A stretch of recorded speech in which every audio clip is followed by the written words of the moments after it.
teacher comments. We do trimester report cards in elementary, so they're issued every 4 months or every 3 months, excuse me.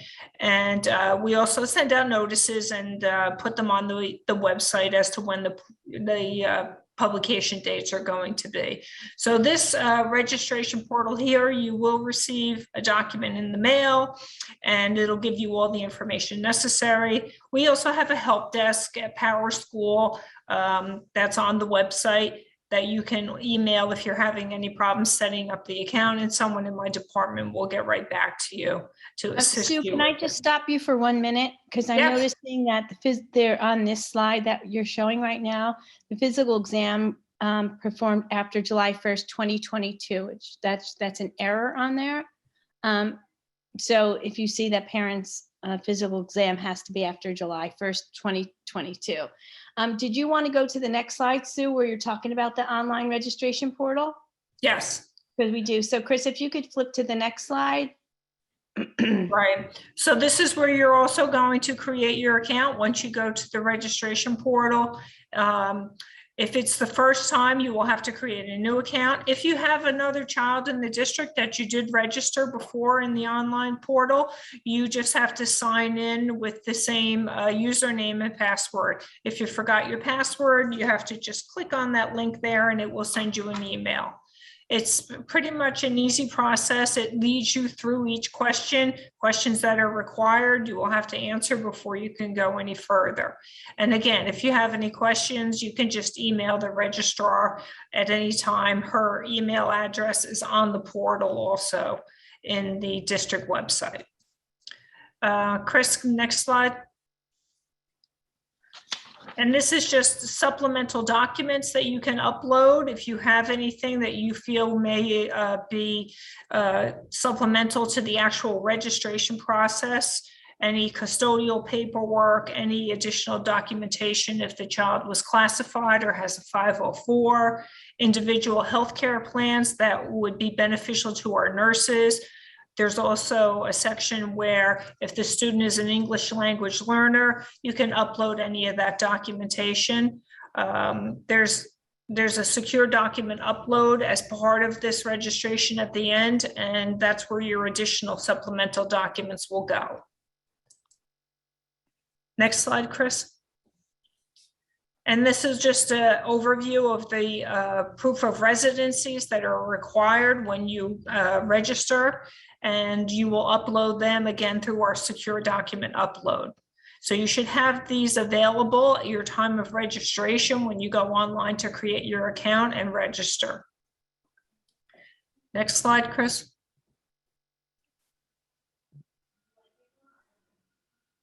This is also proof of residency, not for owners in the district. This is for renters. A little bit different than what's required if you own the property. So if you are a renter, you should review this information. Okay, next slide, Chris.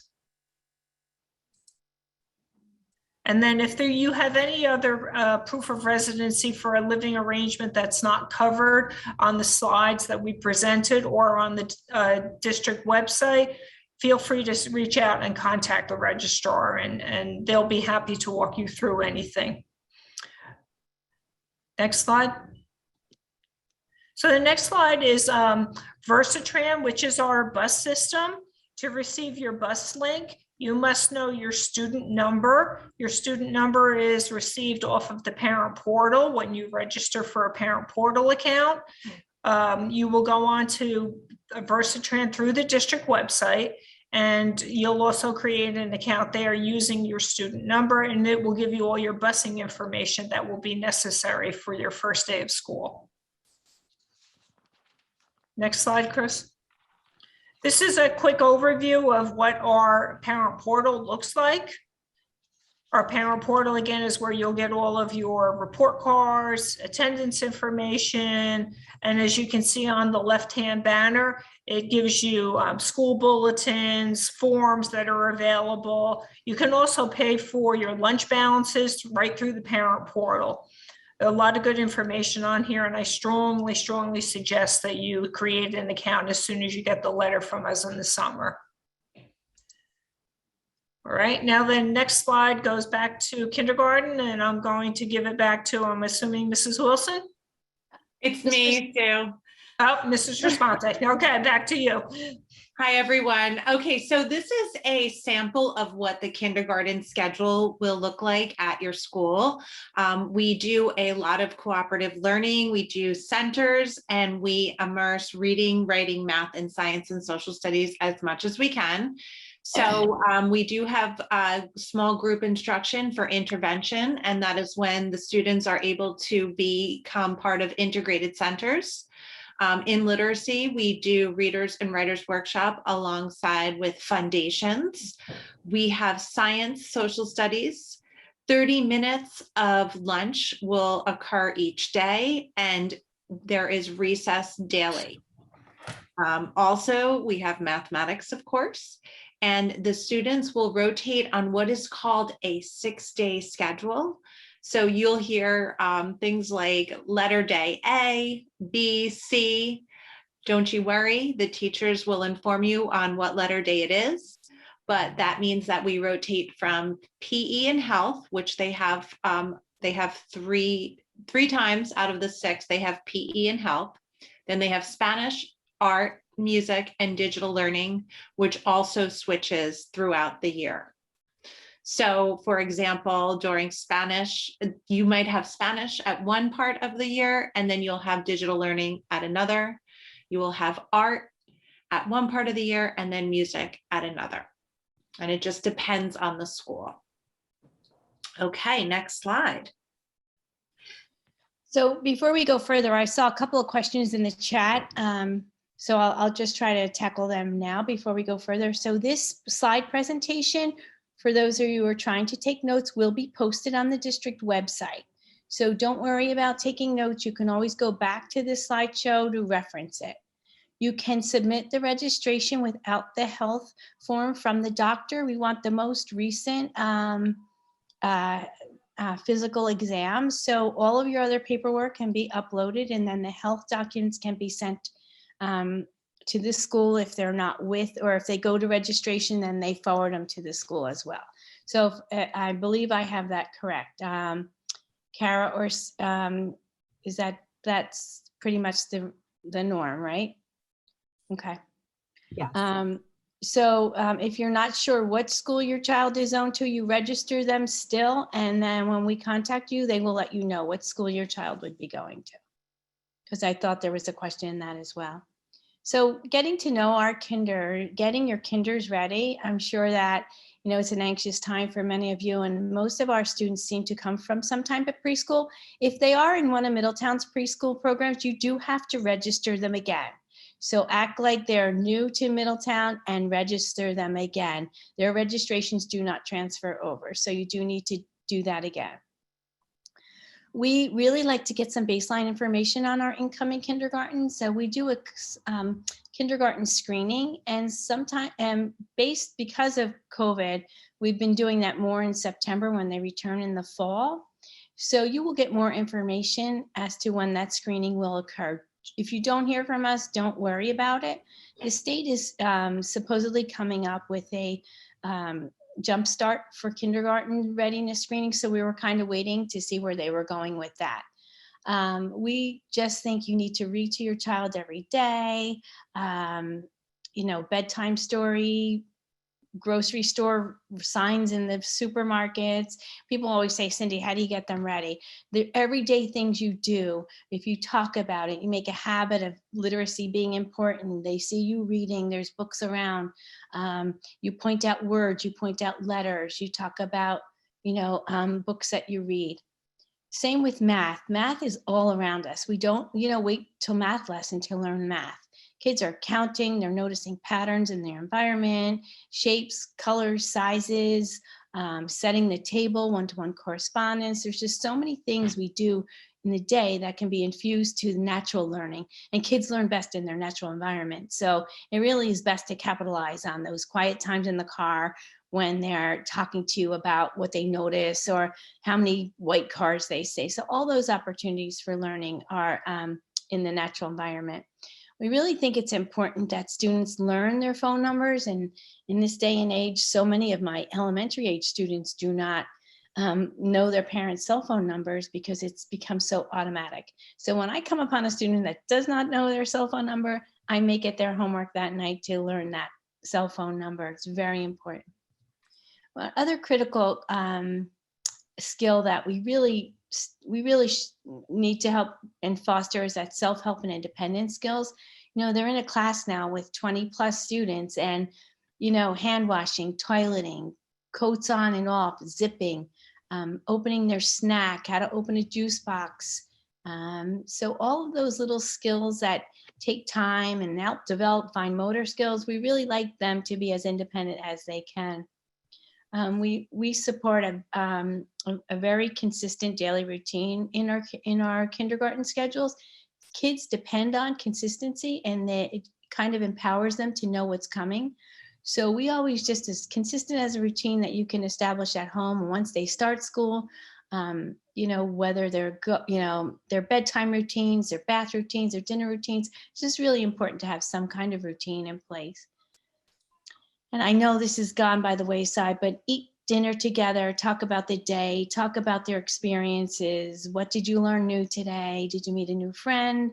And I know this sounds so basic and simple, but I am kind of a veteran early childhood person, and we cannot forget that the moments we have with our children are opportune times to expand their learning, to enrich their vocabulary.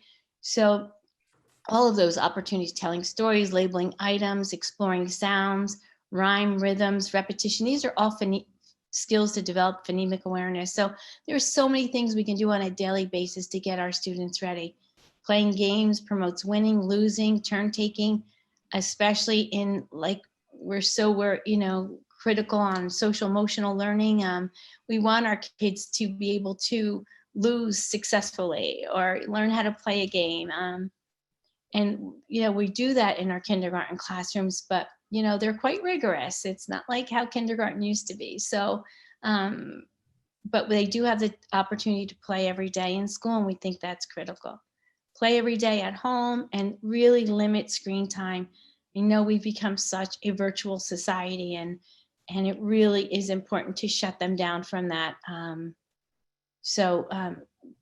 Fine motor skills with stringing beads, buttoning their coats, practice tracing and cutting,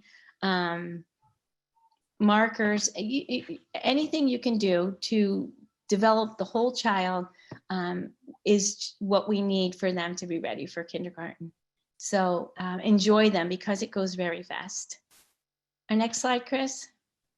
Mrs. Wilson, can I just answer a couple questions that are on the chat? Oh, 100%. And then yes. So I noticed someone on here mentioned that they had already registered. If you did register already, you registered for the incorrect year.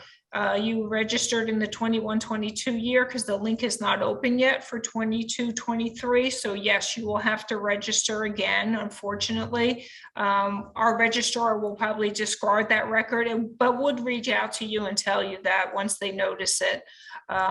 Also, if the child is already pre-K in the district, do I have to register again? Yes, you will have to register again. You will indicate on the registration process that your child is currently attending a pre-K program and what school. And then even though they are established in the system, we still do require that registration because we need updated information, proof of residency, etc. We will recognize that once it comes through, it will match your student up with the current record, but you will still have to follow the registration process. And again, just to reiterate that one slide, that the physical is July of 2021, not July of 2022. Okay, Mrs. Wilson, thank you.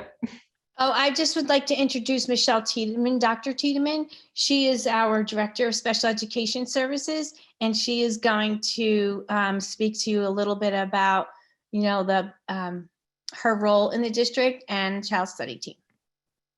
Everyone, so I am the District Director of Special Education. I have a large team of people that work with us, including child study team members, related services providers, We do child study team assessments if your child might be in need of some kind of additional support, whether it be an IEP or a 504. So if you find that your child is struggling, there are many avenues of support available, even for our students as young as preschool and kindergarten. So please reach out to your elementary school. Will have an SBSS, that's a social behavior support specialist. They are akin to what might have been familiar to as an elementary guidance counselor. We also have child study teams at the elementary level.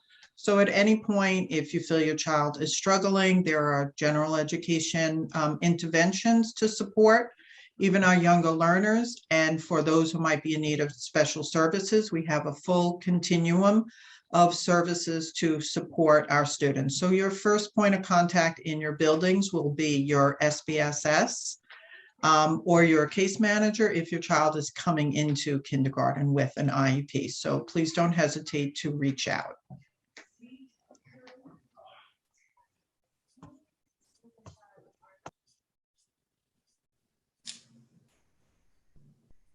Okay, we're going to introduce Jessica Rich, and Jessica's going to talk a little bit about the food service program. And Jessica, I'm just going to set this up and ask you that someone asked if there's vegetarian options in the chat. So that's something. Okay.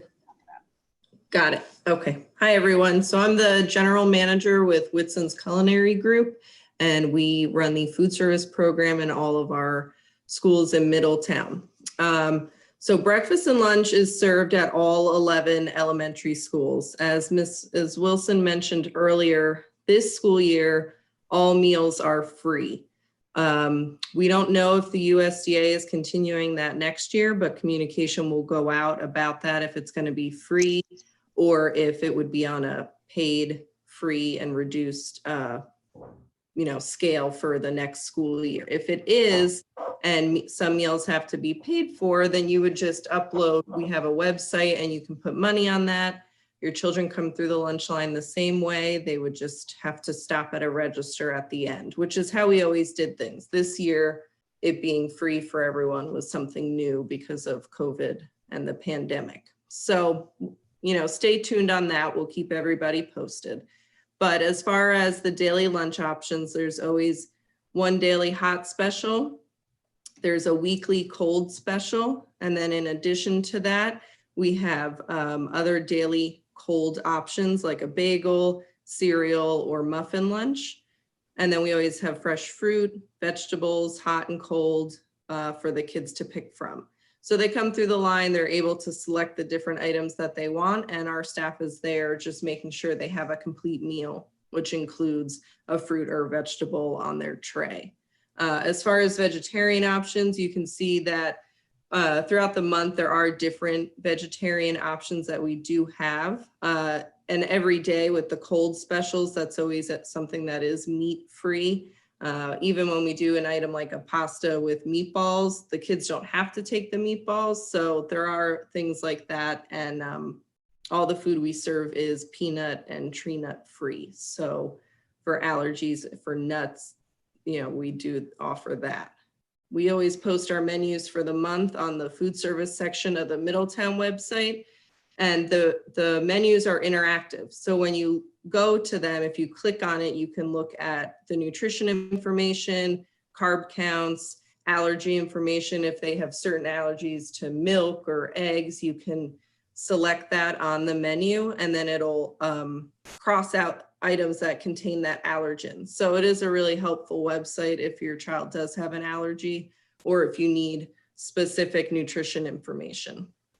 And my contact information is on here as well as on the menus for any questions that you might have.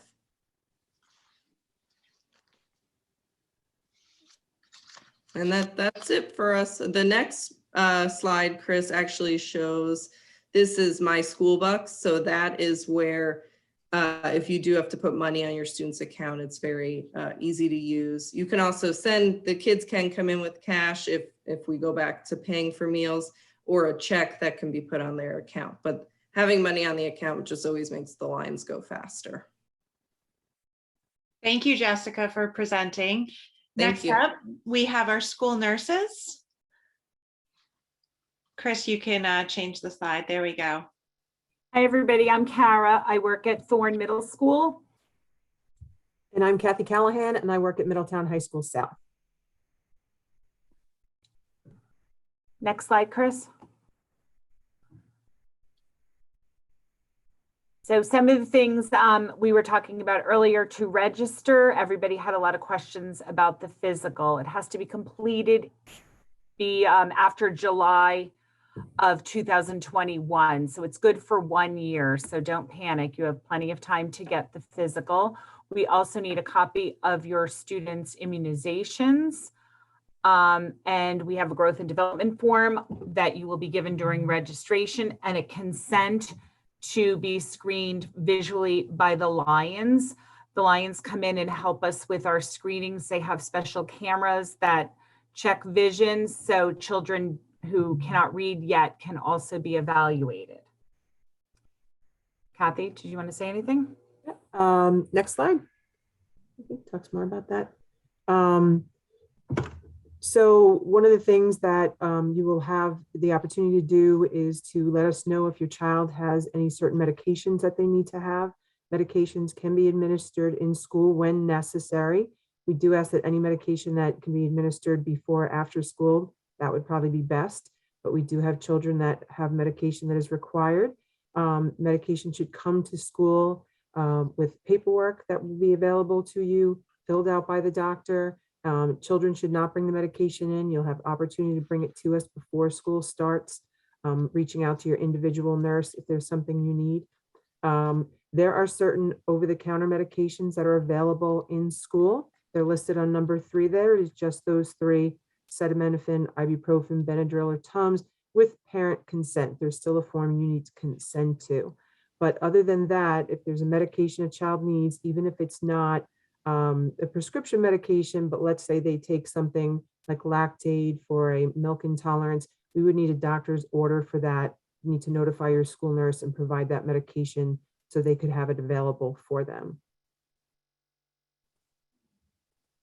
Next slide.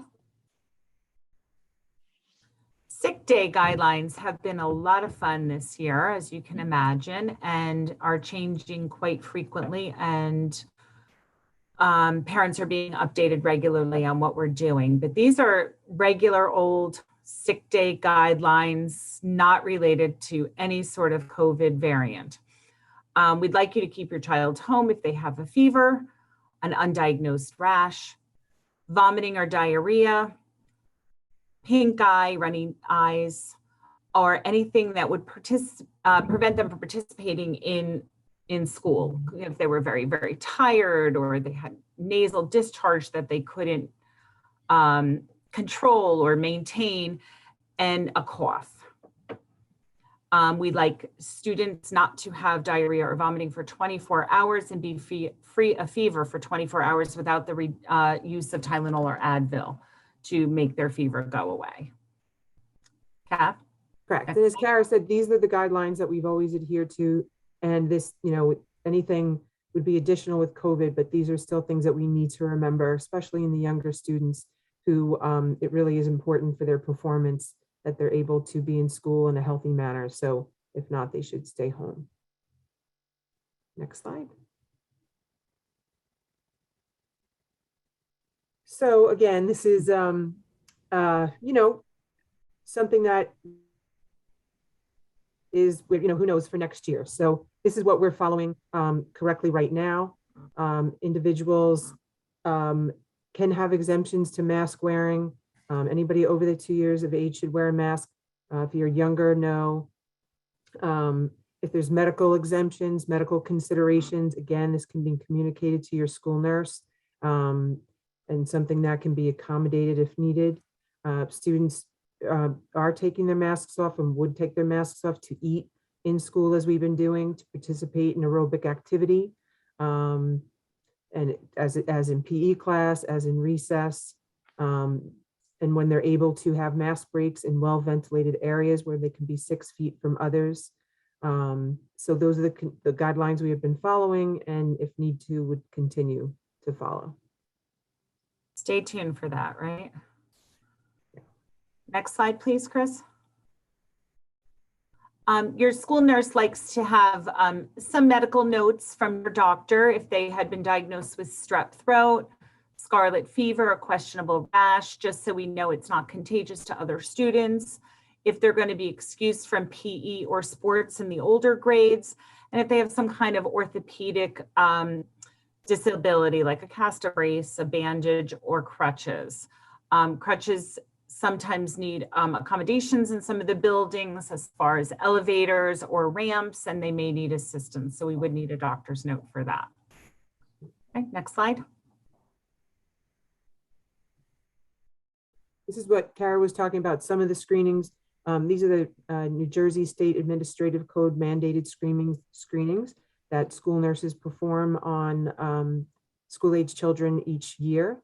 The height and weight, blood pressure, vision. Again, this can be done with a spot camera, can be done with a chart on the wall, a hearing exam, the good old-fashioned headphones over, and then the scoliosis screening isn't performed till age 10 and older. That's every other year, and that's specific grades.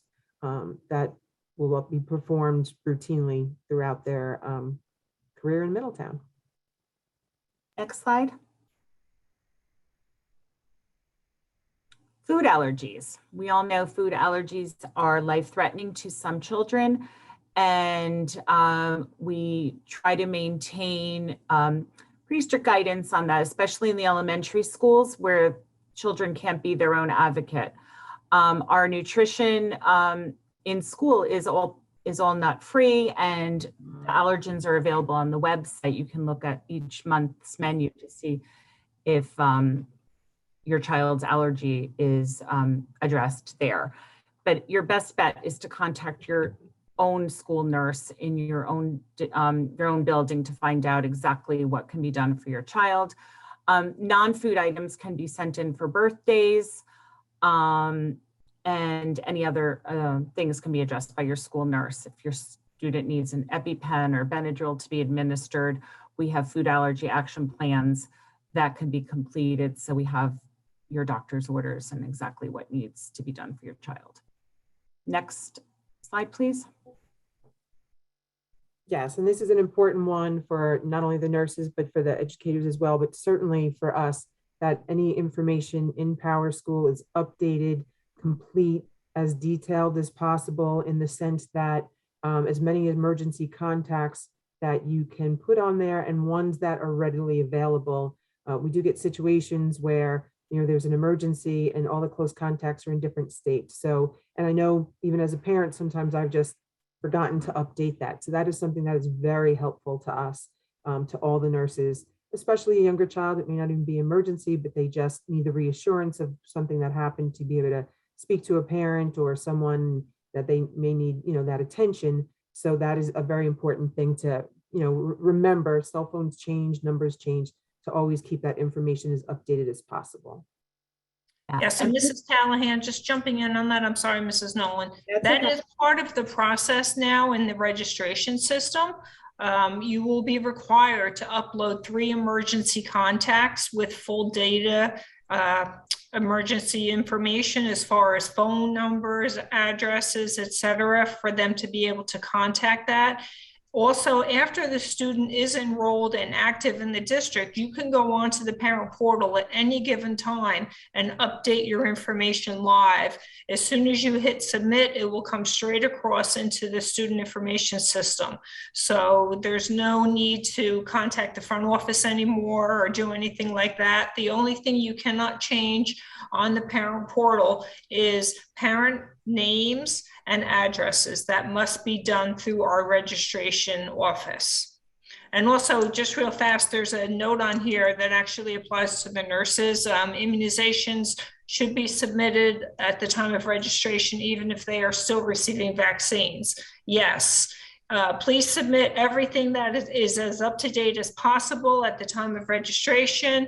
The nurses will reach out and contact you from the buildings if they require any other documentation. I just wanted to add one little hint on the contact information. Put your school's number in your cell phone. So when you get a call from this school, it doesn't come up as an unknown number and you don't answer it. I can't tell you how many times a day parents say, oh, I didn't know who it was, so I didn't call and didn't look at it. So that's just a little parent tip for new parents to the district. Okay, next slide. The nurses coordinate a lot of other programs as well in the district.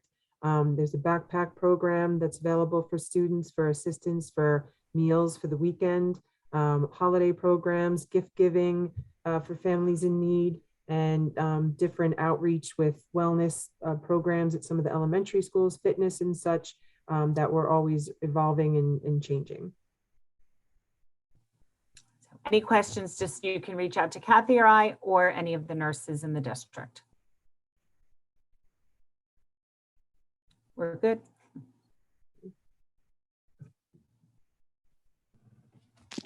So based on prior years in doing this, we have frequently asked questions that you may be thinking about. And so Tara and I will review these quickly. We do offer a trimester report card, which comes out 3 times a year, as it would suggest. It's a standard-based report card. So the standards are actually, what do we want your child to know at the end of the year, by the end of the year? So it's not a graded A, B, C, D, it's more of a rubric, and it gives you specific skills and strategies that we are looking for that your child should have at different times of the year. So that is called a standards-based report card. We worked really for years on developing it, and it really gives parents more information. Tara, do you want to toggle back and forth with this? Absolutely. So next on our list, we are always asked about security drills. So we do every building does 2 security drills a month. And don't you worry, your kinders will be prepared. Teachers will review those drills before they actually happen on the first few weeks of school. So they will know what to expect when indeed we do our drills. Okay, I think we already talked about the power and how important it is to update your email and phone numbers. I can tell you how really frustrating it is when we go to emergency contacts and we can't reach a parent. So there has to be someone that you can depend on that can get to your child in the event you cannot. And so it's you know, and if you have trouble doing that, contact the office and someone can walk you through it. But it really is critical that we have someone that we can reach. So another question is, how do we celebrate birthdays? Each school does something different. Maybe it's during morning announcements, or the kids will get specific birthday hats.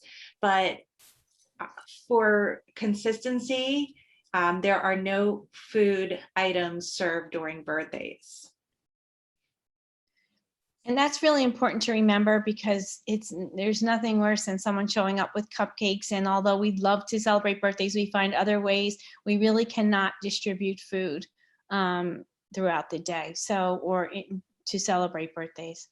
But like I was saying, each building is a little different. The arrival and dismissal procedure at each school has a routine of their own, because our parking lots are different, our driveways are different.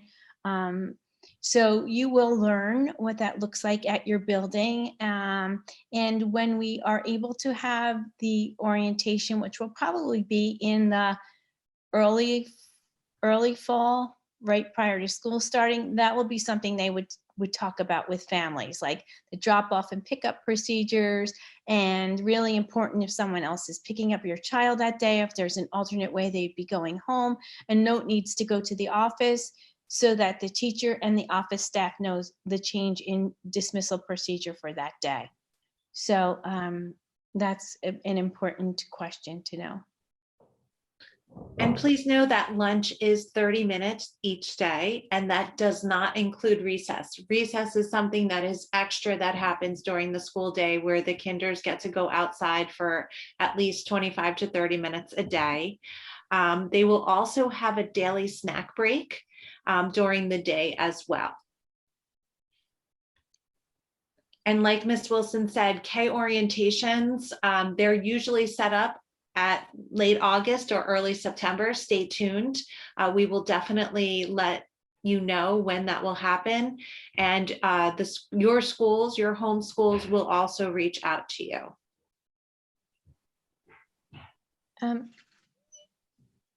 In Middletown, we have a new attendance policy that we adopted a couple of years ago, and the only excused absences that we are allowed are for religious holidays and bring your child to work day. So if your child has to be out because they are sick, we want you to keep them home if they don't feel well. But that is an absence. When they are not in school available to learn, they are considered absent. So, you can send in a doctor's note, but we don't really take them unless you're reporting something contagious, as one of the nurses has spoke to you about.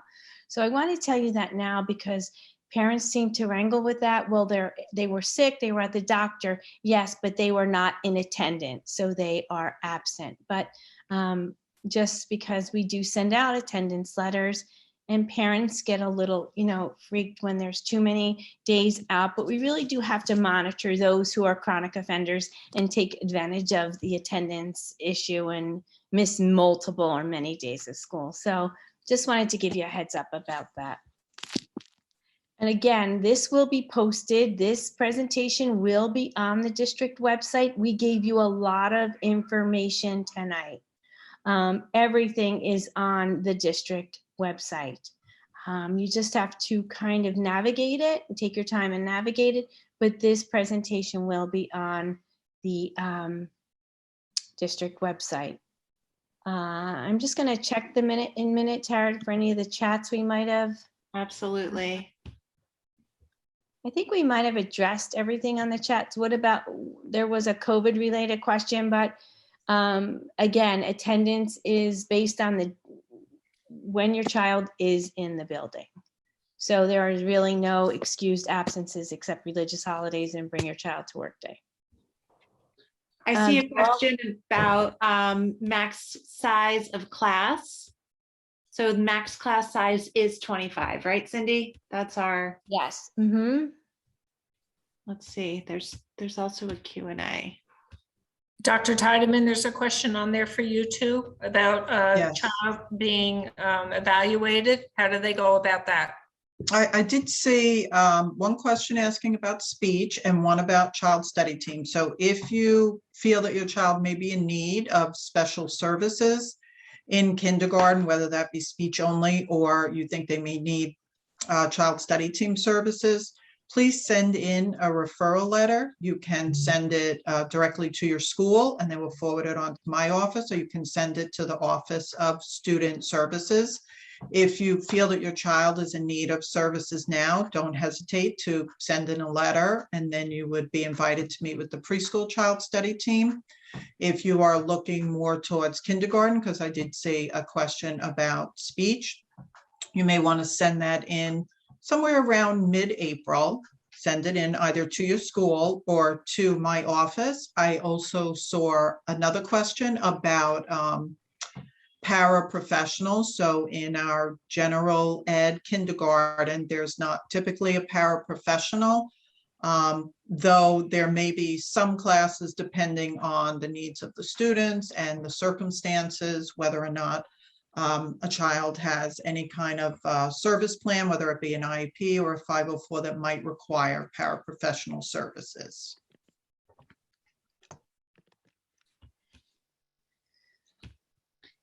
And one more thing, all curriculums are on the website, so you can see the kindergarten curriculum on our district website.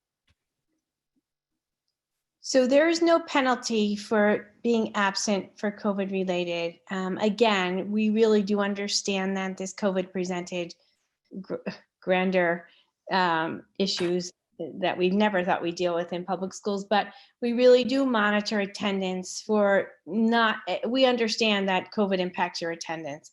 We just really want to look at when it's impacting the learning and when it's not illness related and it's just kind of being truant from school. So there's a difference in that, and we do know what that looks like. There was a question about social emotional learning. So Middletown uses responsive classroom in all of our classrooms in the elementary. And responsive classroom is built into really social emotional learning. It really isn't a set curriculum. It's what you do with students when they're with you and they have the opportunity to play and work together. But the morning meeting is a time for them to build relationships in the classroom, to get to know each other, to establish those rules and social nuances and how to act or how to resolve conflict. So while we do responsive classroom that guides that, the social emotional component has to be embedded and woven through the day. So it's, again, you can't set up a conflict to resolve unless a conflict's happening. So then the teacher has to be keen and step in and work to resolve. What does that look like? What choices can we make differently? And what language do you need to resolve it? So, but we do use responsive classroom in the elementary classrooms.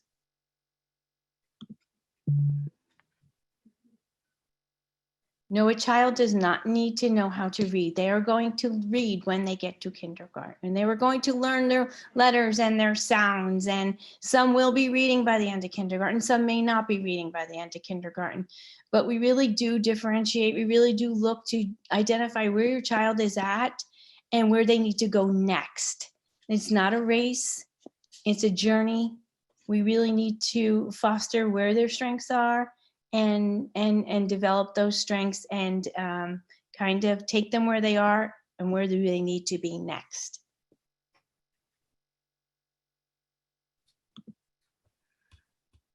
Okay.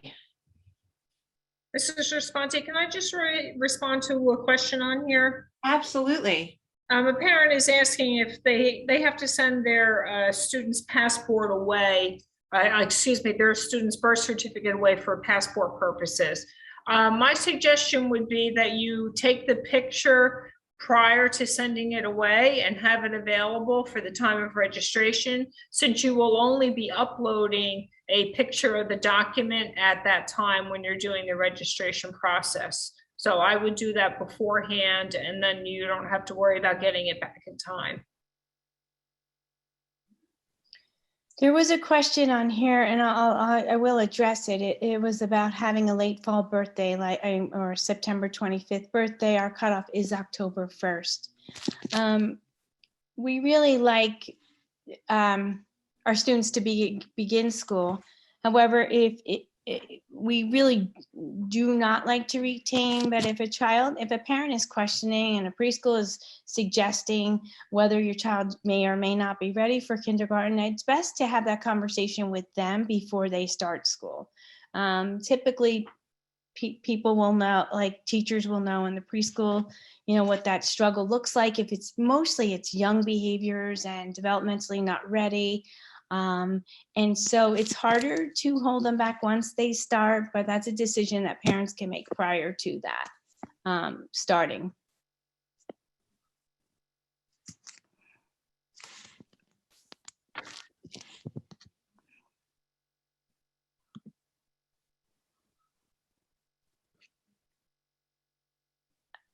Okay, any tips to prep your child when coming from a daycare? I think children are going to be as excited as you are. So when they're transitioning from daycare, someplace they've been since they were a baby, I think they're excited and ready to move on themselves.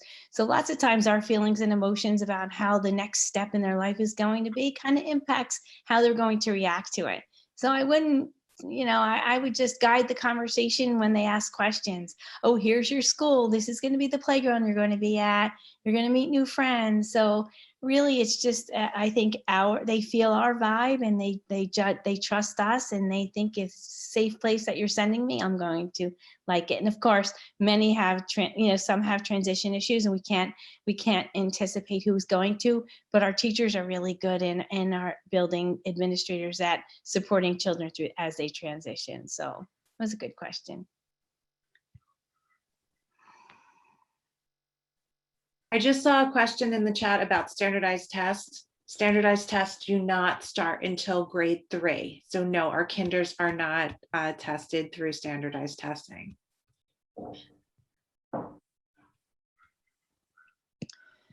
Okay.